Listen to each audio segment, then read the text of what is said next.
get older, I started when I was 30, I'm going to be 39 in a couple weeks, we age. Our body changes, we change and evolve and grow. And as there's so much pressure in our society to stay young, be young, look a certain way, we all have to be a certain way of what's attractive. I said, F that. Okay, like, forget this. And it's the reality. There's a lot of ageism going on. There's a lot of judgment, and you have to look a certain way and all this stuff, and you have to buy all the products. And I am no longer that person. That part of me died. Honestly, it was 2020 with the whole shit that happened. I have a different type of lifestyle. I love living mindfully. I love finding products that actually work and are good for my skin that don't break the budget. I love doing things at home with my hair care, things that I've learned and lessons. And I really wanted to switch up this podcast into really taking you inside, into sharing with you the lessons that I've learned as a hairstylist, how to better care for your hair mindfully with the little things that you do at home every single day so that you have better, healthier looking hair at home. Also, how to have a more mindful life where you are actually loving your beauty from yourself outwardly. We don't always need makeup. We don't always need all these things that we get sold and shoved down our throat all the time. And so with part of that, if you go on my page, I actually have deleted my Amazon account. I did that because I no longer want to be supporting this whole consumerism that you need more, now. F that. I live a very slow life in regards that I'm not hopping around in a cottage. I am not hopping around in the middle of the field somewhere. I live in a city 45 minutes away from San Francisco, California. And I've decided to take a slower pace of life. 2020 really taught me to slow down. And last week, I was rushing. I did 3 things on one day. I usually only add 2 things to addition to my regular day things that I'm going to do.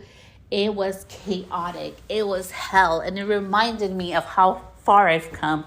Because from the person who had 10 to 20 things on her to-do list, go down to only 2 things per day to do. It has been transformational to my life, and as a parent, and as a mom, and as a human, and as a sister. So with that, I wanted to introduce you to the new podcast. I will be leaving it behind. I so appreciate and I have loved sharing with you all the business insight. But now it's time to share with you all those classes and education that I've learned about hair coloring and bleaching and, restoring damaged hair, taking care for my skin and aging gracefully and learning to self-love when your hormones start changing. As I'm turning 39, your body changes. Like, you're no longer processing, your metabolism is slower. And my body's not what it used to be. It doesn't look the same. It doesn't feel the same. But I feel like I love myself now at a point that I've never loved myself before, in the sense that I feel comfortable in my own skin. It feels good to be me. It may not look the way I'm used to having it look. It may not feel the way it used to look, but it feels good to me. It feels true to me. And I'm choosing to have a healthier lifestyle. My body may not reflect it, but my inner body feels super happy. And that makes me feel so good. And I wanted to share with you all the knowledge that I've learned from the years about beauty and things that work and keeping things simple. I am so tired.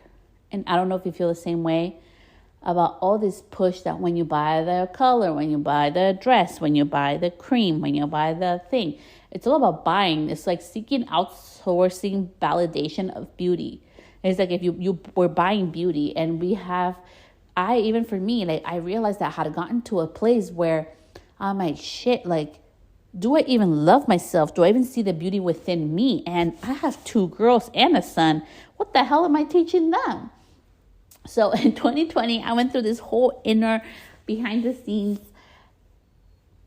like, transformation, and also reclaiming myself of my beauty from within.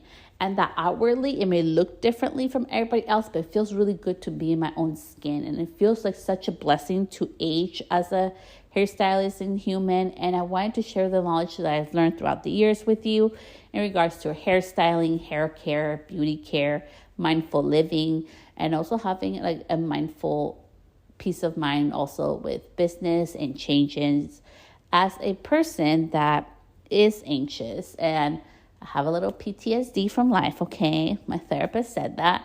And also, I have gone through a healing journey of therapy. And therapy has really changed and evolved my life. I feel like I'm not broken. I feel like it really takes a really strong people to get help and ask for help, whether it's with medication or with, mental health, like support system to support you in your journey. And it has been such a beautiful transformational thing. I am like every other mom. I still have my off days. I still have bad hair days and bad makeup days. It's just life. So I really hope you really enjoy and decide to follow me on this new journey. I cannot wait to start sharing it with you starting next week. So with that, thank you so much for having been part of Beauty Business Mind. It was Beauty Business Mindset, Hairstylist, Mindful Business. But I'm going back to what really feels true to me and why I started this podcast. I never started this podcast so that I would be famous. I never started this podcast so I would get authority. I started this podcast out of fun because I wanted to have fun and I wanted to share what I wanted to share.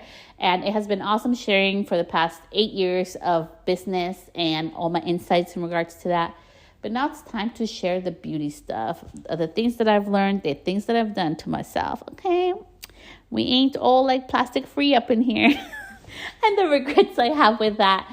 And just having more one-on-one conversation with you on the realities of being a hairstylist and what your hair can and cannot do. And also beauty-wise, how to learn to accept yourself on those bad hair days. So I really hope to see you, continue seeing your support on here. Thank you so much. And I'll see you back here next week. Bye, love.